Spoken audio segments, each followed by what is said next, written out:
Welcome all of you in CMS Stress Education channel. Student, today we study about the solution chapter.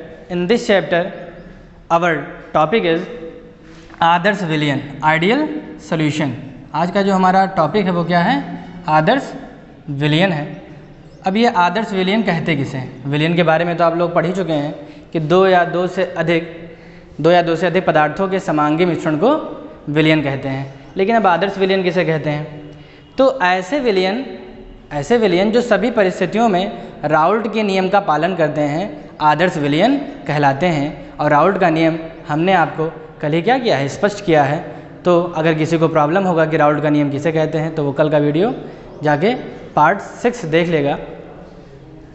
ठीक, तो आदर्श विलयन की definition हो गई. ऐसे विलयन जो सभी परिस्थितियों में राउल्ट के नियम का पालन करते हैं आदर्श विलयन कहलाते हैं. साथ ही तो पहला पॉइंट हमारा हो गया कि अगर कोई विलयन आदर्श विलयन है तो उसे राउल्ट के नियम का पालन करना चाहिए. राउल्ट के नियम का पालन करना चाहिए. दूसरा है इसकी आवश्यक स्थितियाँ कि डेल्टा एच मिक्स मिश्रण बराबर 0 होना चाहिए.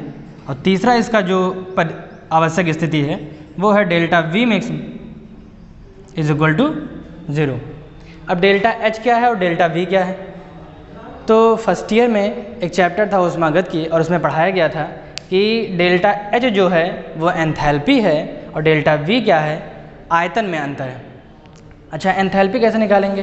तो सिंपली हम ये समझते हैं कि जब हम लोग किसी दो पदार्थ या दो विलयनों को मिलाएंगे तो उनके मिलाने से जो ऊर्जा का उत्सर्जन होता है या फिर ऊर्जा का अवशोषण होता है वो ना हो. ठीक, मतलब कि अगर हम कोई दो पदार्थ लें या विलय को विलायक में मिलाएं तो प्रारंभ में जितना टेम्परेचर रहे विलायक का उतना ही टेम्परेचर अंत में बना रहे, यानी टेम्परेचर में कोई भी अंतर ना आए. ठीक, तो यदि विलयन के एंथैल्पी में कोई अंतर नहीं आता है, अंतर नहीं आएगा तो डेल्टा एच मिक्स क्या होगा? 0 होगा. इसी प्रकार अगर हम कोई विलयन बना रहे हैं और दो पदार्थों को मिला रहे हैं तो उनको मिलाने पर उनके आयतन में कोई परिवर्तन नहीं होना चाहिए था. फॉर एग्जांपल ले लें कि अगर हमें दूध पानी को मिलाना है और इसमें 1 लीटर हम लोग क्या मिला लें? दूध मिला लें और 1 लीटर पानी मिला लें, तो इनका आयतन कितना होना चाहिए? दोनों का आयतन मिलने के बाद 2 लीटर होना चाहिए. अगर 1.99 भी हो जाएगा तो भी क्या आ जाएगा? इनके आयतन में परिवर्तन आ जाएगा और ये आदर्श विलयन नहीं कहलाएंगे. ठीक, तो जो विलयन राउल्ट के नियम का पालन करते हैं आदर्श विलयन कहलाते हैं. इनके लिए आवश्यक स्थितियाँ 3 हो गई. पहला, राउल्ट के नियम का पालन करना चाहिए. दूसरा, delta H mix 0, delta V mix 0 हो. अब दूसरी बात आती है आइडियल सोल्यूशन हो गया. नॉन आइडियल सोल्यूशन या अनआदर्श विलयन किसे कहते हैं? तो जो भी विलयन राउल्ट के नियम का पालन नहीं करेंगे वो क्या कहलाएंगे? अनआदर्श विलयन कहलाएंगे. और उनका delta H mix not equal to 0 होगा और डेल्टा वी मिक्स भी नॉट इक्वल टू 0 होगा. यहाँ पर जो हमारा आदर्श विलयन है वो समाप्त होता है. अब हम लोग आते हैं सबसे इम्पॉर्टेंट टॉपिक पे, क्वथनांक तथा क्वथनांक में उन्नयन पर. क्वथनांक तथा क्वथनांक में उन्नयन पर आपके बोर्ड एग्जाम में क्वथनांक तथा क्वथनांक उन्नयन की डेफिनेशन पूछ लेते हैं तथा इस पर आधारित एक न्यूमेरिकल तो ज़रूर पूछा जाता है. तो इस टॉपिक को हमें बहुत ही ध्यान से समझना है और इस पर आधारित जितने भी प्रश्न हैं या न्यूमेरिकल हैं आपके बुक में दिए हुए हैं उनको आप सॉल्व करिए. ठीक, तो पहले हम लोग आते हैं क्वथनांक पर. डेफिनेशन क्या होगी क्वथनांक की? तो अभी तक हम लोग को 9th-10th में पढ़ाया जाता था कि वह निश्चित ताप जिस पर कोई द्रव उबलना प्रारंभ करता है उस द्रव का क्वथनांक कहलाता है. वह निश्चित ताप जिस पर कोई द्रव उबलना प्रारंभ करता है उस द्रव का क्वथनांक कहलाता है. लेकिन यहाँ पर जो है हमारी डेफिनेशन वो 9th-10th वाली नहीं रह जाएगी. क्यों? क्योंकि हम बड़ी कक्षाओं में आ गए हैं. तो यहाँ पर थोड़ा सा डेफिनेशन हमारा और आगे चला गया है. ठीक, और इसके बारे में गहन अध्ययन करना पड़ेगा हमें. क्वथनांक किसे कहते हैं? तो स्टार्टिंग तो हमें वहीं से करना है. वह निश्चित ताप जिस पर किसी द्रव का वाष्प दाब बढ़कर एक वायुमंडलीय दाब के बराबर हो जाता है क्या कहलाता है? उस द्रव का क्वथनांक कहलाता है. वह निश्चित ताप जिस पर किसी द्रव का वाष्प दाब बढ़कर एक वायुमंडलीय दाब के बराबर हो जाता है. अब एक वायुमंडलीय दाब कौन सा होता है? तो हम लोग जिस भी, मान लो हम इस रूम में बैठे हैं तो हमारे ऊपर जो दाब लग रहा है वो कितना है? 1 वायुमंडलीय दाब. आप लोग घरों में बैठे हैं तो आपके ऊपर भी जो दाब लग रहा है वो कितना है, 1 वायुमंडलीय दाब। तो इसी प्रकार जब हम द्रव को गर्म करते हैं तो उसका दाब कितना होना चाहिए, 1 वायुमंडलीय दाब हो जाना चाहिए, और उस स्थिति में जो उसका ताप होगा वही उसका क्वथनांक कहलाएगा। तो वह निश्चित ताप जिस पर उस द्रव का वाष्प दाब बढ़कर 1 वायुमंडलीय दाब के बराबर हो जाता है, उस द्रव का क्वथनांक कहलाता है। ये तो बात हो गई क्वथनांक की यहाँ पे। अब क्वथनांक में उन्नयन से हम क्या समझते हैं, तो हमने बताया ही था कि वाष्प दाब हमारा बहुत ही इंपॉर्टेंट है, और उस वाष्प दाब के वीडियो में हमने आपको बताया था कि यदि कोई शुद्ध द्रव है, शुद्ध द्रव है, और उस शुद्ध द्रव का वाष्प दाब कल ही बताया था हमने, अगर P0 मान लेते हैं और इसमें अगर हम नमक मिला दें, क्या मिला दें, नमक, तो जो विलयन बनेगा उसका वाष्प दाब कितना होगा, PS, कितना हो जाएगा, PS। अच्छा, इस स्थिति में ये विलायक ही तो है, अगर विलायक का क्वथनांक हम लोग T विलायक लिख लें, यहाँ पर क्वथनांक कितना है, T विलायक, और यहाँ T विलयन का, तो वहाँ हमने बताया था आपको, कल बताया था कि जो वाष्प दाब विलायक का है वो ज़्यादा होगा, लेकिन वाष्प दाब वाले टॉपिक में हमने बताया था कि यह स्थिति कब उत्पन्न होगी, जब विलयन का क्वथनांक क्या होगा, ज़्यादा होगा। अर्थात जब हम किसी विलायक में कोई भी विलय डालेंगे तो उस विलयन का क्वथनांक उस विलायक से बढ़ जाएगा। क्वथनांक बढ़ने के कारण जो वाष्प दाब होती है उस वाष्प दाब में क्या आ जाती है, कमी आ जाती है।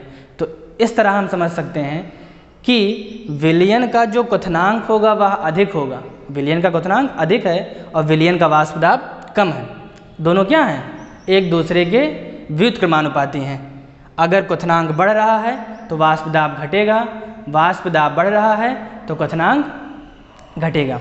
ठीक है, तो यहाँ से हम लोग जान पाए कि विलयन का क्वथनांक क्या होता है, ज़्यादा होता है।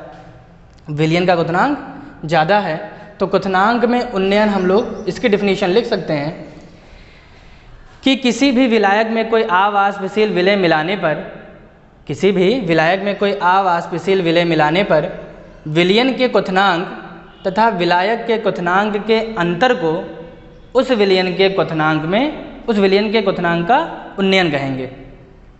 जैसे हम लोग पानी लेते हैं, 100 ml पानी ले लें, अगर प्रारंभ में इसका क्वथनांक 100 डिग्री सेल्सियस रहा हो तो इसमें नमक डालने पर, ये पानी है, पानी प्लस नमक ले रहे हैं हम लोग, 100 ml पानी है हमारा और इसमें हम लोग 10 ग्राम नमक मिला दे रहे हैं, तो इसका क्वथनांक हो सकता है अब कितना हो जाए, 102 डिग्री सेल्सियस हो जाए। तो इन दोनों क्वथनांक में कितने का अंतर है, 2 डिग्री सेल्सियस का अंतर है, और इसी अंतर को हम लोग क्या कहेंगे, क्वथनांक में उन्नयन कहेंगे।